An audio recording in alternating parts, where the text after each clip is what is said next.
à chaque fois dans cette mission originelle. Alors, l'innovation chez Google, évidemment, ça part de Larry et de Sergey, mais finalement, ça va bien au-delà de ça. Ça va dans toutes les strates de l'entreprise, et à commencer dès le premier jour chez Google, donc quand on est Noogler. Alors Noogler, c'est une abréviation entre nouveau et Googler. Alors quand on arrive chez Google, on nous donne deux choses. C'est la casquette que vous avez déjà vue, j'en suis sûr, de toutes les couleurs, avec marqué Google et le petit hélicoptère. L'avantage de cette casquette, c'est qu'elle est tellement ridicule que finalement, on peut poser toutes les questions à tout le monde.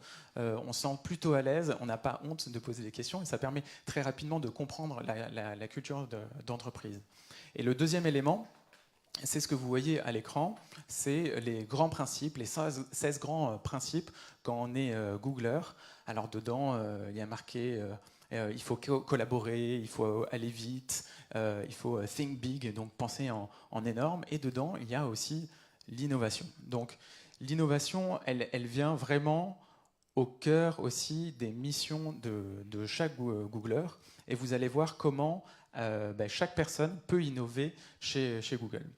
Alors, après 8 ans chez Google, il y a des dizaines, des centaines de façons d'innover. Moi, j'ai voulu vous résumer 3 grands principes de l'innovation chez Google, et je vais vous les partager à chaque fois avec quelques exemples. Donc, les 3 grands principes, c'est ceux que vous voyez ici. C'est 1, il faut être centré sur l'utilisateur. Donc, utilisateur first. On va voir comment toutes les innovations, en tout cas une grande partie des innovations chez Google, qu'elles soient technologiques, qu'elles soient business, part vraiment d'un insight, donc d'éléments qui viennent de l'utilisateur. Le deuxième, c'est l'environnement de travail chez Google et la liberté qu'ont les Googlers de proposer, faire des nouveaux projets et qui, du coup, facilite l'accès à l'innovation. Et enfin, le deuxième, qui a un nom barbare, 10X, c'est comment on pense, et on pense tout de suite très grand quand on lance des projets.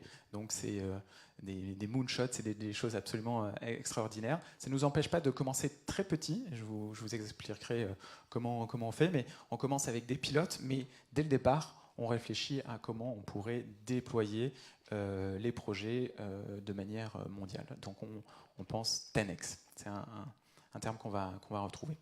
Alors, premier point, centré sur l'utilisateur. Alors le premier exemple que j'ai pris, c'est le plus évident, c'est le moteur de recherche. Quand les ingénieurs chez nous réfléchissent à la prochaine version du moteur de recherche et comment on va améliorer le moteur de recherche, ils ne se disent pas comment on va faire pour indexer justement 10 000 ou 50 000 ou même 100 000 sites internet de plus. Ils se posent des questions qui sont beaucoup plus centrées sur l'utilisateur. Vous avez quelques exemples ici. Concrètement, c'est si je suis dans une situation dans laquelle je ne peux pas taper, on pense que c'est de notre responsabilité de faire en sorte qu'on propose une solution. Si jamais je ne sais pas comment épeler un mot, on pense que c'est à nous à aider l'utilisateur à épeler justement les mots. Ainsi de suite, avec les langues, etc. Il y a plein d'exemples ici. Donc on repart des situations utilisateurs pour proposer des nouveaux services. Et donc ça donne concrètement l'assistant Google que vous avez peut-être testé. Est-ce que quelqu'un a déjà testé l'assistant Google sur son smartphone, sur Home Mini? Oui. Presque la moitié de la salle. Donc concrètement, vous pouvez poser en fait toutes les questions à Google et on est parti encore une fois là de l'utilisateur en se disant dans la plupart des cas, on n'a pas forcément accès à son téléphone ou un ordinateur pour pouvoir taper des choses. Donc pourquoi on ne pourrait pas communiquer de manière vocale? Et puis c'est quand même beaucoup plus simple de communiquer de manière vocale avec des phrases comme si on le ferait entre humains, donc avec des questions relativement simples. C'est 3 fois plus rapide de poser une question à l'oral que de l'écrire. Donc c'est comme ça qu'on a développé, en fait, on a travaillé sur le développement de ce nouveau service, parce que c'était plus naturel, c'était du coup une demande qui venait de l'utilisateur. Un autre exemple, Android One. Est-ce que ça parle à quelqu'un, Android One? C'est un téléphone, quelques personnes. Alors, en 2 mots, Android One, qu'est-ce que c'est pour ceux qui ne connaissent pas? C'est un téléphone pas cher pour des pays qui sont en voie de développement. Alors, du coup, si on repart de l'histoire de cet Android One, en fait, on est parti du principe que sur la planète, il y a 3,5 milliards de personnes qui ont déjà accès à Internet, dont nous avons la chance de faire partie, et il y a encore 3,5 milliards de personnes qui n'ont malheureusement pas encore accès à Internet. Et donc cet accès à Internet va se faire et se fait déjà via les smartphones et pas comme nous on a pu le connaître à travers un ordinateur ou un ordinateur portable. Donc du coup, à travers les smartphones, il faut penser à l'environnement dans lequel va se développer ces smartphones. Donc c'est souvent des environnements où le pouvoir d'achat n'est pas aussi développé que des gros marchés comme la France, l'Angleterre, les États-Unis, etc. Donc il faut des téléphones pas chers, avec un taux de renouvellement qui n'est pas très élevé, donc on va le garder longtemps, donc il faut un téléphone qui soit robuste. Mais également aussi un accès à la connectivité et donc à de la bande passante qui n'est pas aussi forte que chez nous. Tout le monde n'a pas la 4G malheureusement. Et donc du coup, c'est des téléphones qui ne soient pas trop consommateurs en termes de data. Et c'est pour ça qu'on a développé cet Android. Et c'est Sundar, qui est notre nouveau CEO, qui a développé en fait ça justement pour donner accès plus facilement à ses futurs utilisateurs. Donc un téléphone à moins de 100 $, hyper résistant, qui ne prend pas trop de bande passante. Donc encore une fois, en se focalisant sur l'utilisateur, on peut créer des innovations parce que c'est une richesse en termes de features technologiques dans ce cas-là. Et le dernier exemple que je voulais vous présenter sur cette partie, c'est le logo Google. J'aime beaucoup cet exemple, parce que finalement, quand on discute avec tout le monde et qu'on parle de ce nouveau logo, alors maintenant il a déjà quelques années, je ne sais même pas si vous vous rappelez de l'ancien logo. Oui, parfois on l'oublie tellement les choses vont vite. Est-ce que quelqu'un veut se lancer? Pourquoi, à votre avis, on a lancé ce logo? Moins de data. Il a un insight intéressant. Oui.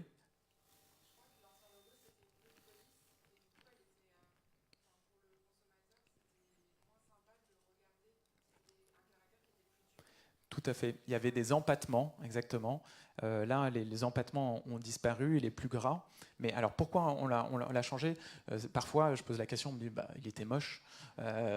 Alors, c'est un avis d'artiste, je ne me prononcerai pas là-dessus, mais au-delà de ça, en fait, on l'a changé parce qu'on s'est aperçu que plus la moitié de nos utilisateurs, plus la moitié des requêtes dans le monde se font sur le téléphone mobile.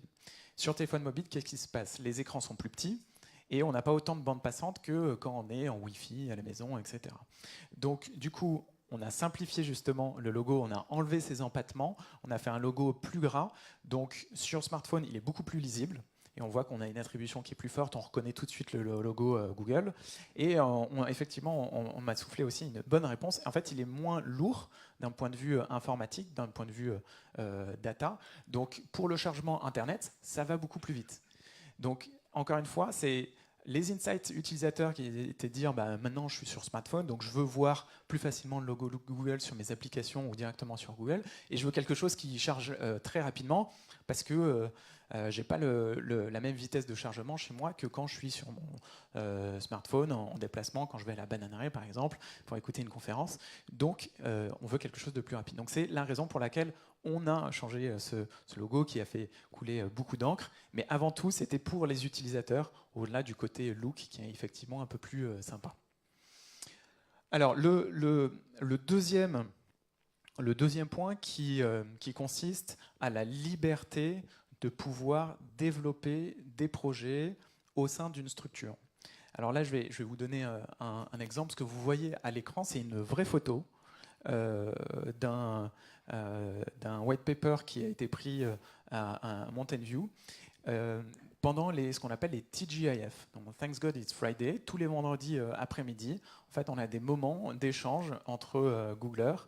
Donc, comme vous pouvez le voir, il y a ces beers and demos ici. Donc, ça, c'est les côtés ingénieurs. On vient avec ces bières et on va parler des nouveaux projets qu'il y a en ce moment. Donc, c'est des nouvelles, c'est des démos. On échange, on brainstorm. Et c'est un moment où on peut faire émerger justement des nouvelles idées parce que justement, on a cet environnement de travail mais plutôt décontracté, dans lequel on peut proposer des idées et faire avancer les choses. Donc ça, c'est un exemple. Un autre exemple, c'est les projets 20%. Vous avez peut-être entendu parler des projets 20% chez Google. Oui. Ouais, il y a un tiers à peu près qui a déjà entendu parler de ça. De manière ultra simple, 80% de notre temps est passé sur notre core job. Donc pour moi, c'est faire du marketing pour YouTube. Et 20% de mon temps, je peux proposer en fait des projets qui me tiennent à cœur, qui sont évidemment en lien avec Google, YouTube, peu importe, en lien avec l'entreprise, mais qui viennent un peu en marge par rapport à mon métier principal. Donc, par exemple, moi, j'adore l'environnement des startups, des entrepreneurs. Je fais partie d'un projet qui s'appelle Google for Entrepreneurs et je vais régulièrement faire du coaching auprès d'entreprises, de startups, avec des partenaires de Google, le Numa et autres, où justement, je vais faire grandir ces différents projets. Ce n'est pas en lien direct avec mon activité, mais je vais pouvoir proposer des choses. Il y a d'autres personnes qui s'en servent pour faire des projets un peu plus innovants que du coaching d'entrepreneuriat. Je vais vous donner 2 exemples. Ça, je le passe. Voilà, le premier exemple dont je voulais vous parler, c'était Cardboard. Vous avez déjà entendu parler de Cardboard? Ouais. Alors, un peu plus de mains qui se sont levées, à peu près la moitié de la salle. Donc Cardboard, c'est l'idée de dire, je vais proposer un casque de réalité virtuelle à bas coût.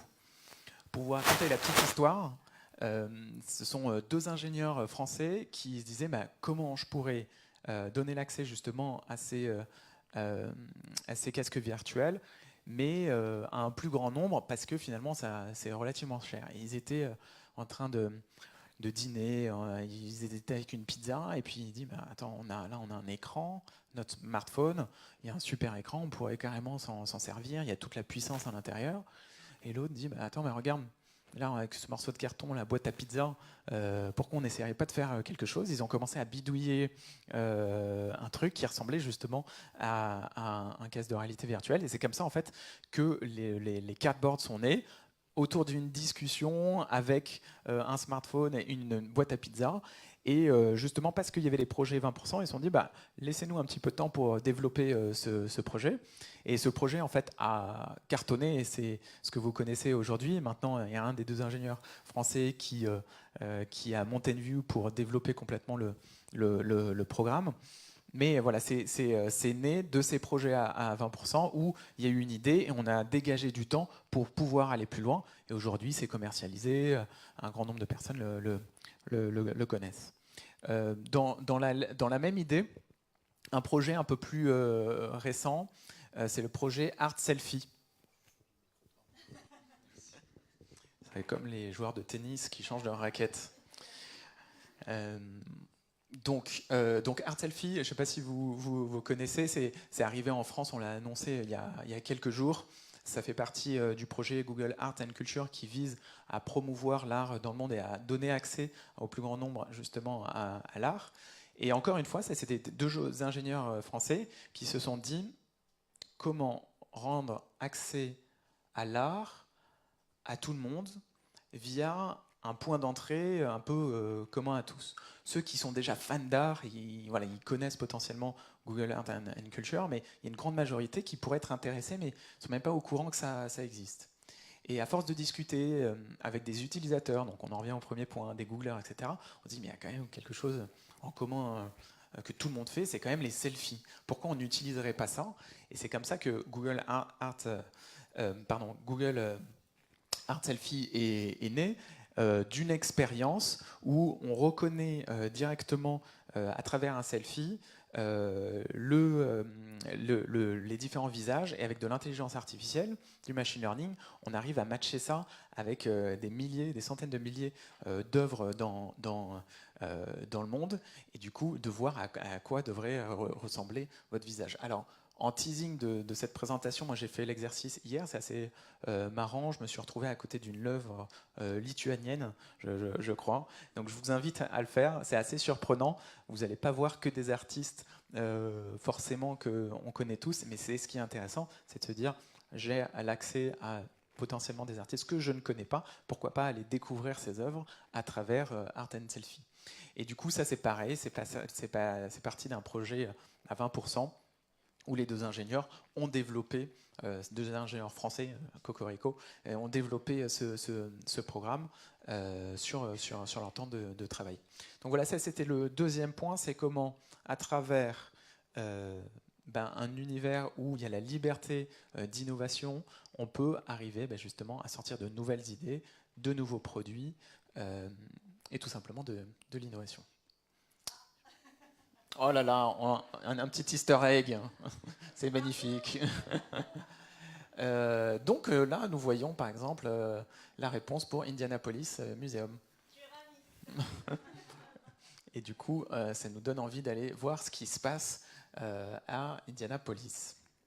Merci pour ce petit easter egg qui n'était pas prévu. Et voilà, le dernier point, c'est comment on nous incite, on nous invite à réfléchir en grand, donc à ce fameux 10x.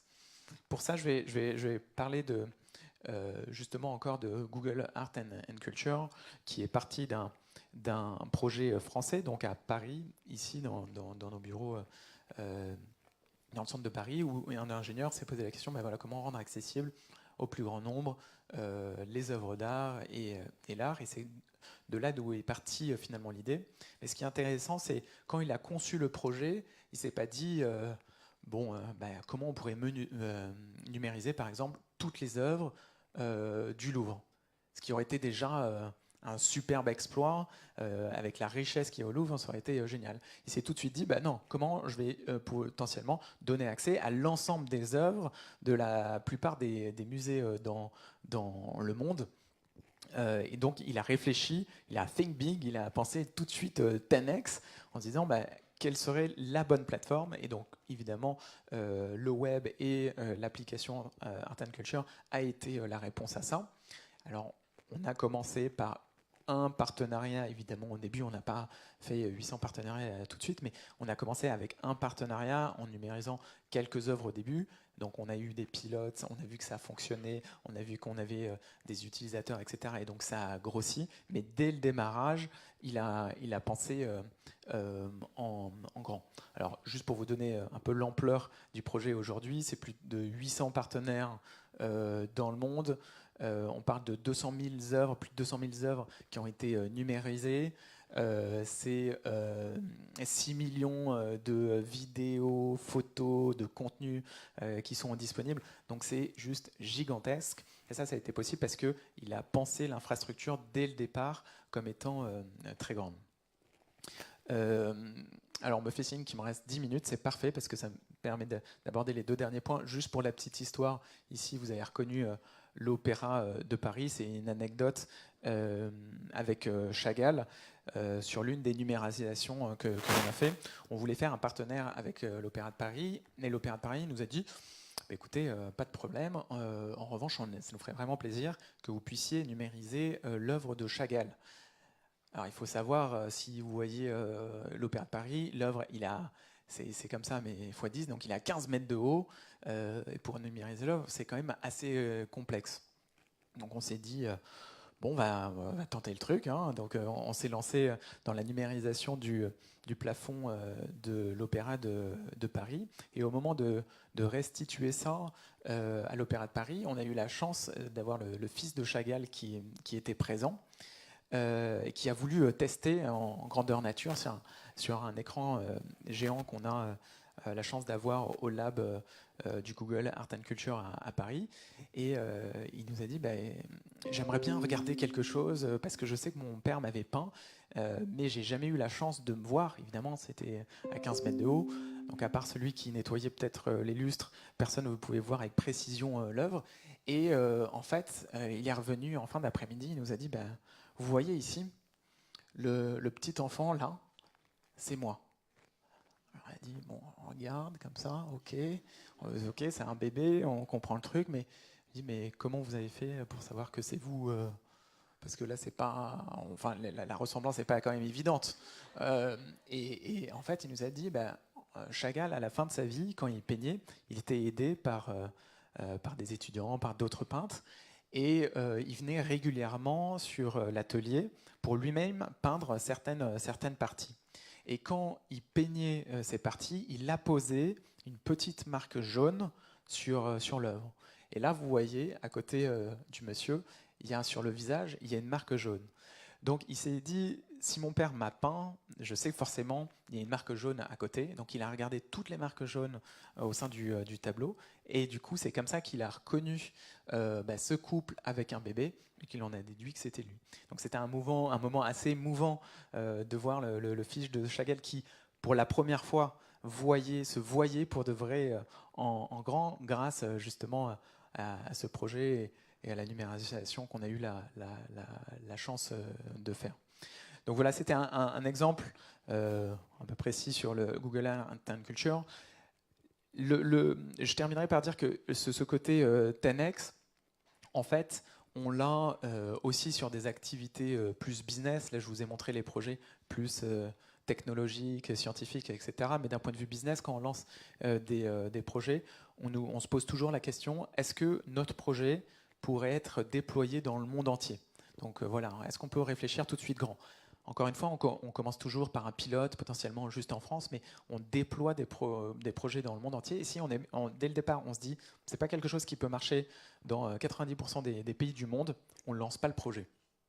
Même s'il y a les spécificités marché, tout de suite, on pense à des projets, on think big, on think 10x. C'est tout pour ma présentation. Donc les 3 éléments, on se concentre sur l'utilisateur, l'environnement de travail qui favorise l'innovation et essayer de penser tout de suite grand, même si vous commencez petit, ça peut aider sur l'innovation. Merci beaucoup Mathieu. Est-ce que vous avez des questions pour Mathieu? Ne vous précipitez pas. Ah, bien sûr, forcément.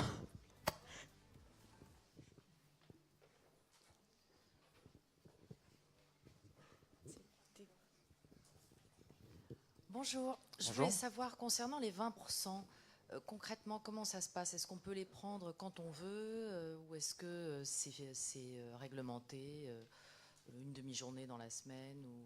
Alors non, ce n'est pas réglementé. En fait, on travaille de manière trimestrielle où on planifie à chaque fois les objectifs du trimestre, les enjeux et ce qu'on veut délivrer sur le trimestre. C'est ce qu'on appelle les OKR chez nous, donc c'est les Objective and Key Results. Et au moment où on définit ces OKR par équipe, et ça redescend au niveau individuel, on se laisse un buffer de temps de 20% où on évalue, une fois qu'on a fait l'exercice 2 fois, on sait à peu près le temps qu'on va mettre sur chaque activité, et on se dit, voilà, je vais garder 20% pour ce type de projet. Et après, parce qu'on a la liberté aussi de s'organiser comme on veut, ça peut très bien être une demi-journée dans la semaine comme vous voulez, ou des semaines où il ne se passe rien et vous allez travailler par exemple 3 jours dessus. Il y a des gens, si je reprends l'exemple de Google for Entrepreneurs, qui vont partir pendant une semaine au Brésil pour coacher des entreprises là-bas, et donc ce sera toute la semaine 100%. Donc non, ce n'est pas dédié, c'est la liberté de chacun de mettre en place ce type de choses. Je rebondis en fait sur ce point. Il y a plein de best practices comme ça qui ont été enregistrés, qui ont été mis sur papier dans un site qui s'appelle Rework. Vous tapez Google Rework, RE2.work. c'est accessible à tout le monde. On répertorie plein de bonnes pratiques qu'on pense être des bonnes pratiques chez Google, et on est allé interviewer également d'autres entreprises. On est allé prendre les best practices d'autres entreprises, et donc ça donne voilà, des super idées, à la fois sur le recrutement, à la fois sur la manière de gérer les équipes, de générer de l'innovation, etc. Et dedans, justement, on parle des 20%, on parle des OKR. Donc vous allez pouvoir retrouver tous ces éléments avec un peu plus de détails si ça vous intéresse. Je ne sais pas s'il marche. Ah si, je suis là. Bonjour. Justement, sur ces 20% de projets, est-ce que vous pouvez aller jusqu'à faire des spin-offs, c'est-à-dire vraiment à excuber le projet, en faire une start-up, à le faire vraiment démarrer au-delà de la sphère Google? Alors, tous les projets qui sont développés au sein de Google. L'objectif des 20%, c'est pas j'ai 20% pour monter ma boîte à côté. C'est pas trop l'idée, c'est plutôt de se dire j'ai 20% pour aller plus loin et innover au sein de la structure. Donc oui, on peut aller assez loin, et je pense que là on a des super exemples. Google Art and Culture, par exemple, qui est maintenant énorme. C'est parti de quelqu'un qui avait une idée, de se dire je rends accessible effectivement l'art au plus grand nombre, et maintenant c'est devenu un pilier, c'est une application, il y a des dizaines de personnes qui travaillent dessus, ça s'est déployé dans d'autres pays, donc c'est devenu un projet à part entière sur lequel plein de pays travaillent, mais ça n'a pas vocation d'être une société, une structure indépendante de Google. Une dernière question ou c'est bon? Ah. Bonjour, je m'appelle Mehdi. J'avais une question par rapport aux exemples que vous avez donnés, donc c'était très bien illustré. Il y a un concept qui revient assez souvent dans ce que vous dites, c'est déjà de rendre accessible, mais c'est aussi du point de vue du coût, essayer de réduire et de rendre accessible financièrement aux pays les moins développés. Par exemple, l'exemple de Google Cardboard, donc c'est vulgariser une technologie ludique, et aussi pour l'Android One. Je voulais savoir, est-ce que vous pensez que c'est un modèle qui est viable et que c'est un modèle qui est rentable sur le long terme? Parce que même au niveau des pays développés aujourd'hui, on remarque que tout ce qui est sorti comme low cost ou comme accessible ne fonctionne pas forcément toujours. Je prends un exemple un petit peu marquant, c'est quand en Inde, un constructeur a voulu sortir un véhicule à 1 500 € pour justement permettre aux familles les plus démunies de pouvoir avoir un véhicule. Et cette voiture a fait un flop total. Donc je me dis, est-ce que c'est pas la même chose pour des outillages technologiques comme les téléphones, comme la VR, etc. Voilà, merci. C'est une très bonne question. Je ne suis pas sûr d'être la personne la mieux adaptée pour juger de ce genre de choses, mais mon point de vue personnel, et ce que j'ai pu voir chez Google, pour justement revenir à notre sujet, c'est Google développe des produits avant parfois de savoir comment on va la monétiser.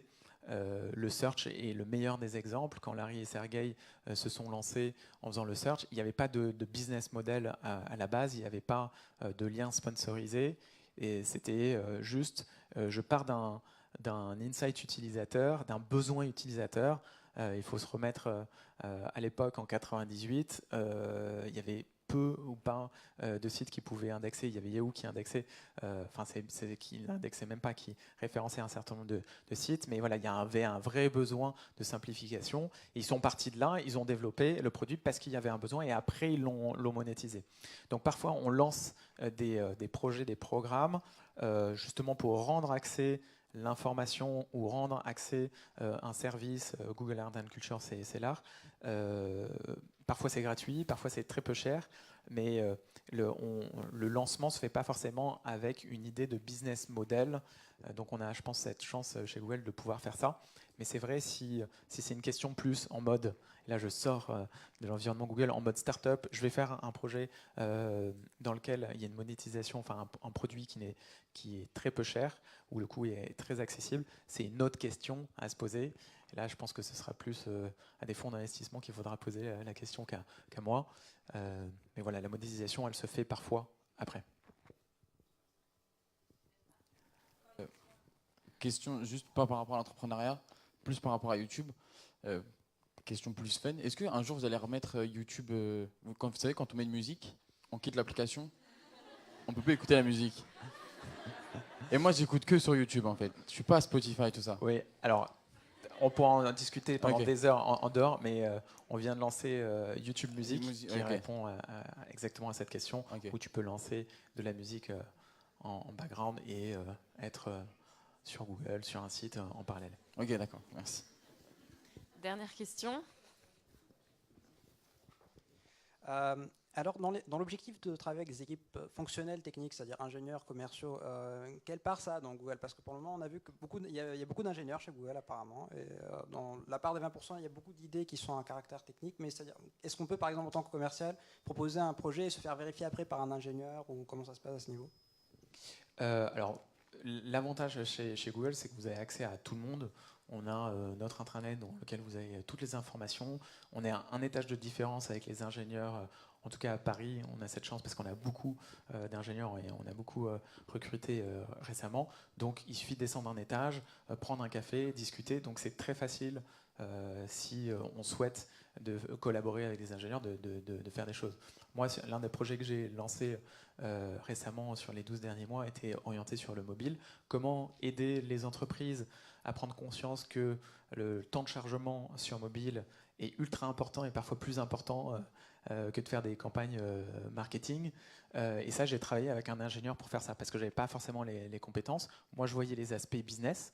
Il y a une visite sur deux qui a abandonné au bout de 3 secondes sur un mobile. C'est énorme. Donc je me disais, mais comment on peut aider ces entreprises à juste faire plus de conversions, à les aider à se développer en améliorant leur expérience mobile. Et je n'avais pas forcément les compétences techniques. Je suis descendu d'un étage, j'ai trouvé le responsable mobile dans les équipes et on a monté un projet pour justement évangéliser sur ce domaine. Donc moi j'ai trouvé ça relativement facile en tout cas. Merci beaucoup Mathieu. Merci beaucoup.